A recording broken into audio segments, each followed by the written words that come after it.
Hey everybody, it's Eugene. So it's time for another video here. And today what I'm going to be doing is scanning the interior of the car.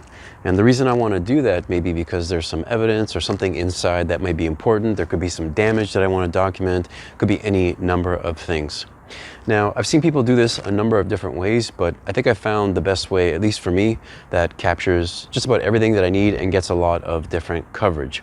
And so I've seen some people open the windows and then try to reach in from the windows, or try to open a door and kind of do everything from the inside by climbing inside the vehicle. And you could do that. I mean, you could open the back here and then kind of crawl inside and then try to get the front. And I will, in fact, try to do some of that, but without actually just climbing in. So the first thing to do is to open all the doors, and that's what I'm going to do now.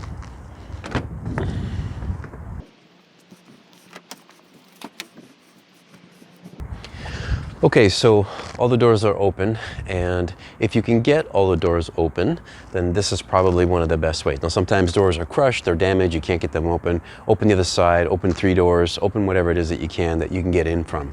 And the idea here is not that I'm just going to scan the interior. What I'm going to do is I'm going to scan the interior, but I'm going to be going from door to door and all the way around the vehicle. So I'm basically going to be closing a loop.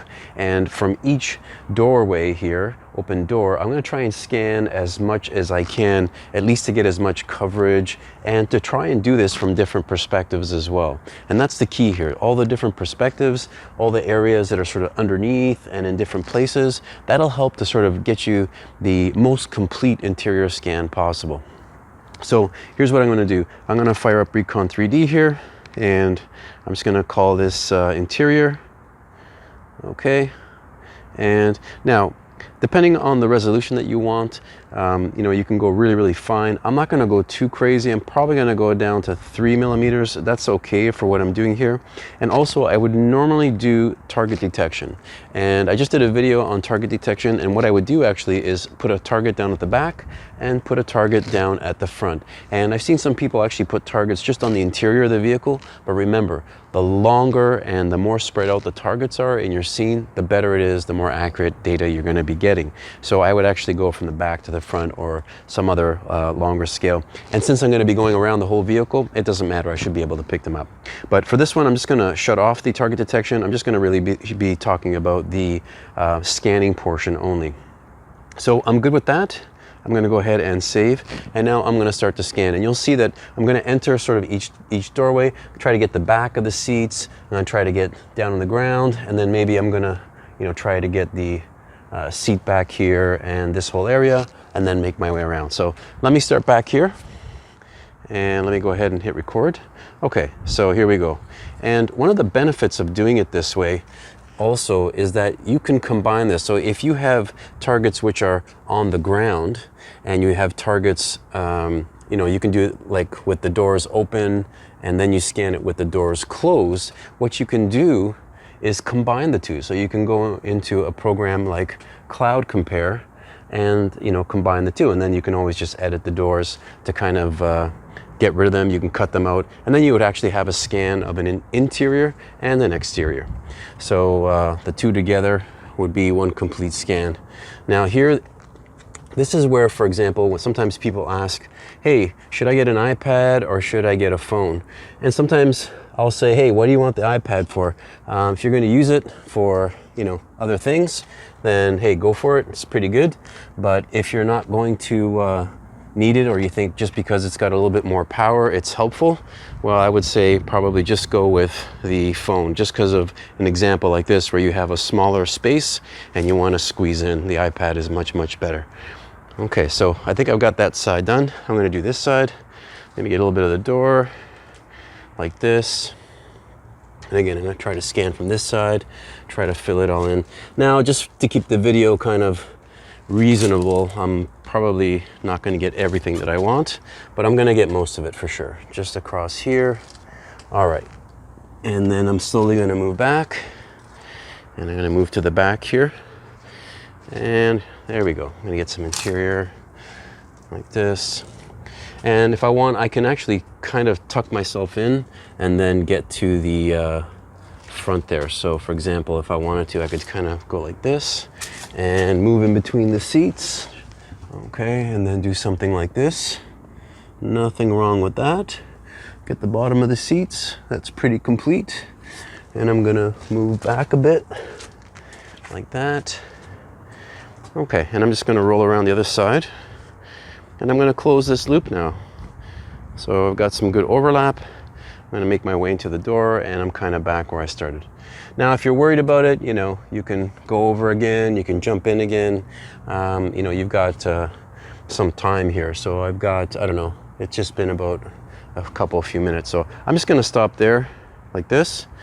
And what I'm gonna do is I'm gonna process this on the cloud. So I'm just gonna say, go ahead and process on cloud. So this is gonna upload, we're gonna crunch through, and then you'll get an idea of what this is like. And hopefully it works out. Okay, so we are in Cloud Compare right now, and you can see that I've got the scan which has come in, and it looks it looks messy up here because we don't have the roof or anything like that, and that wasn't the intention. If we're going to be scanning the interior, what I want to be able to do is go around the outside. So let's just take note of a few things. Color. One thing you'll note is that on the interior, you'll see that it's a little bit brighter than what it actually is in real life, and I think that just has to do with the exposure of the camera being adjusted. When you put it inside the vehicle, you'll see that the exposure kicks up and things become a little bit brighter because it is a dark interior. On a lighter interior, this probably wouldn't have as much of an effect. Also, you can see I kind of went around the outside. There's a little bit of a bright spot here on the ground, and that may be because when I was pointing it in this area, the ground is sort of the lightest part and everything else is dark. So whatever part of the ground it catches, it'll get exposed bright. So come around, everything looks pretty normal. And then you'll see on this side here, it's also quite bright on the ground. And I think that's just the effect of pointing the camera to the inside and catching part of the ground through the passenger side doorway. And, you know, go around, complete the loop here, and then get back to where we were before. What I've done here is I have split this up because, you know, you can see I didn't bother with the roof or the interior upper parts. So I'm just going to let me just shut that off here so we get a little bit of a cleaner look here. Now, of course, I didn't do the trunk, so that's empty. And I'm just going to show you the bad part. You know, you can see it looks pretty good. Now, of course, I went kind of quick and I should have done a little bit better job. So you see the low parts here. I didn't actually point the phone in these areas. And so as a result, they haven't been captured really well.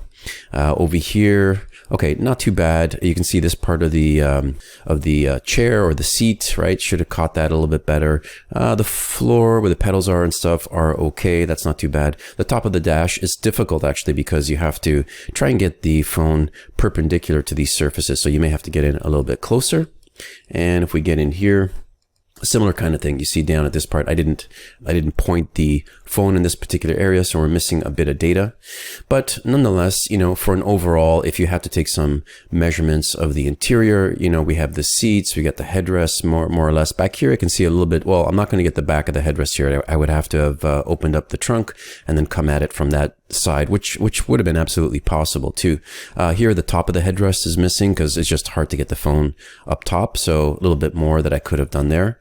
But yeah, if I just wanted to get some interior measurements, left, right, that sort of thing, then this would have been enough to get some of these measurements. But in reality, if I had to do this again, I'd probably take a little bit more time, and it's all about getting these little areas here and filling in as much as possible. So with another 60 seconds or so, this would have been captured no problem. So that's it, folks. Hope you enjoyed this one, and have fun scanning vehicle interiors. Bye-bye.